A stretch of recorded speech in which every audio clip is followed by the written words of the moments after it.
서울의 소득 대비 주택 가격 비율은 26배에 달하며 이는 뉴욕의 13배보다 2배 높은 수치입니다. 소득은 제자리인데 주택 가격만 끝없이 상승한 결과 젊은 세대는 주거 사다리에서 탈락하고 결혼과 출산을 포기하는 상황에 이르렀습니다.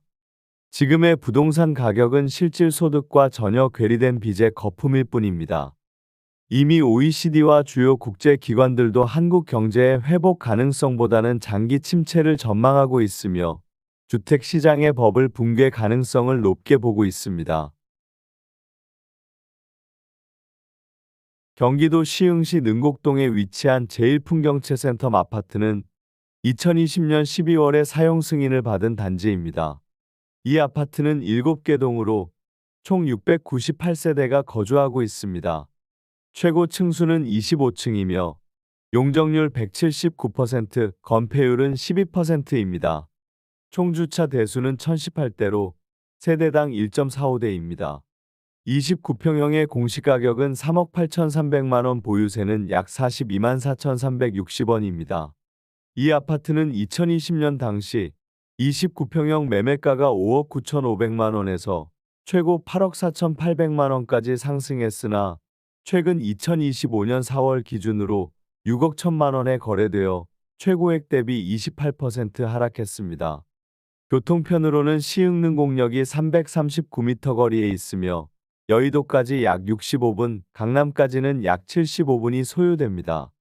교육시설로는 한여울 초등학교 446m, 시흥가온 중학교 942m, 시흥능곡 고등학교 767m가 있습니다.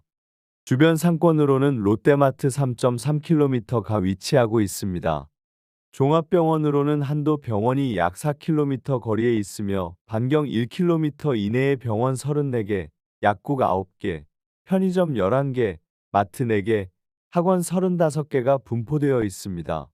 한국 부동산 시장은 지금까지 10년 넘게 상승세를 이어왔지만 전 세계적으로도 부동산 가격이 20년 이상 지속해서 상승한 사례는 없었습니다. 이는 결국 하락기로의 전환이 필연적임을 시사합니다.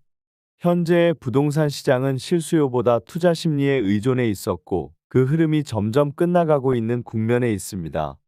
실제로 매수자들이 대거 이탈하면서 시세에 반값에 내놓아도 팔리지 않는 경우가 빈번하게 발생하고 있습니다. 특히 신축 아파트 시장은 앞으로 더 큰 충격을 받을 가능성이 높습니다. 분양가가 지나치게 높고 대출을 동원해 무리하게 매입했던 수요자들이 금리 인상과 소득 대비 상환 부담에 직면하면서 더 이상 버티기 어려운 상황으로 내몰리고 있습니다. 소득 대비 대출 상환 비율이 40%를 넘는 경우는 집을 사지 말아야 한다는 경고가 나올 정도로 금융 건전성의 경고등이 켜졌습니다. 서울 역시 예외가 아닙니다. 자가 보유율이 이미 50%에 달하며 경기도를 포함한 수도권 전역은 60%를 넘었습니다. 집을 가진 사람이 많다는 뜻은 더 이상 매수자가 많지 않다는 뜻이기도 합니다. 실거주 목적의 소형 주택 수요만 일부 남아있을 뿐 투자 수요는 사실상 꺼져가고 있습니다. 이미 서울 노원구에서는 전철역 앞 소형 아파트가 3억 4억 원 수준으로 나오고 있지만 그조차도 매수자가 붙지 않는 현실은 시장의 냉각을 여실히 보여줍니다. 또한 코로나 시기 지어진 신축 아파트의 부실 문제가 언급되며 신축이라는 이유만으로 비싸게 책정된 주택의 가치에 의문이 제기되고 있습니다. 반면 2000년대 초반에 지어진 아파트들은 동관, 배관 등 내구성이 뛰어나고 주차장 문제만 제외하면 충분히 좋은 주거 환경을 제공하고 있습니다. 외형보다 실질적인 구조와 시공 품질을 따져보는 것이 중요하다는 지적이 이어졌습니다. 결국 현재 한국 부동산은 수요자 중심이 아닌 정부 정책과 부채로 인위적으로 지탱되고 있는 거품 시장입니다. 이러한 거품은 실물 경제가 받쳐주지 못하는 상황에서 금리 인상, 경기 침체, 인구 감소 등의 복합적인 악재가 맞물리면서 터질 수밖에 없습니다.